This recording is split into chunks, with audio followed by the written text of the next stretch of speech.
Hello বন্ধুরা, welcome back to my channel flavours by Shubhra. আজ তৈরি করব মুখী কচু দিয়ে ডিমের ডালনা।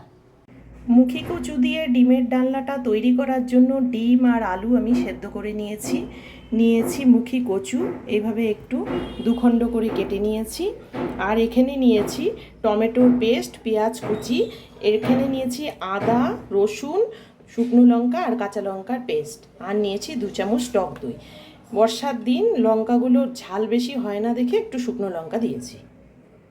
তেল গরম করে নিয়ে তেলে দিয়ে দিচ্ছি একটু লবণ দিয়ে আমি একটু ডিমগুলো ভেজে তুলব।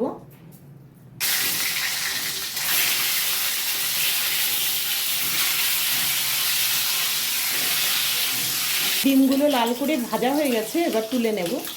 এবার ওই তেলেই দিয়ে দিচ্ছি আমি একটু গরম মশলা সম্বার, দিয়ে প্রথমে কচুগুলো ছেড়ে দিচ্ছি।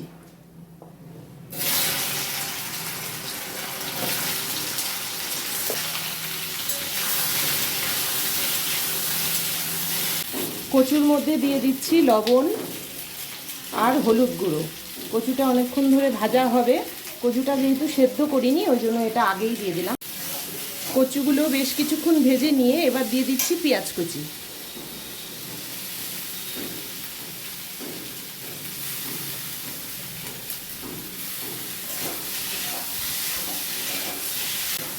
পেঁয়াজ কুচি দেওয়ার পর 2-3 মিনিট ভেজে নিয়ে দিয়ে দিচ্ছি আদা, রসুন আর লঙ্কার পেস্টটা।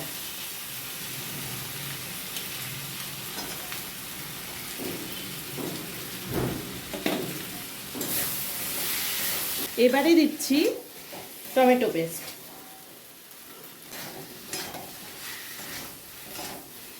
এটাও 2 মিনিট কষিয়ে নিয়ে দিয়ে দিচ্ছি টক দইটা।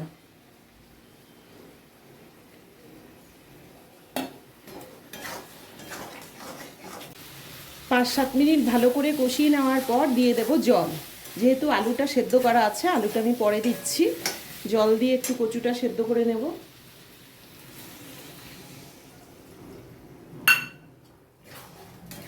ঝোল কিছুক্ষণ ফুটে গেছে, এবারে দিয়ে দিচ্ছি আমি সেদ্ধ করা আলুটা। আলু দিয়ে ডিমটাও দিয়ে দিচ্ছি। এবার আরও কিছুক্ষণ শুকিয়ে নেব।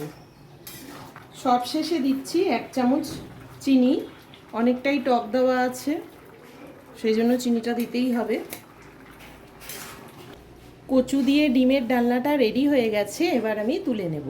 তোমাদের যদি এই রেসিপিটি ভালো লেগে থাকে তাহলে ভিডিওটিকে লাইক করো, চ্যানেলটিকে সাবস্ক্রাইব করো, আর যারা ফেসবুক পেজ থেকে দেখছো তারা পেজটিকে ফলো করে দিও।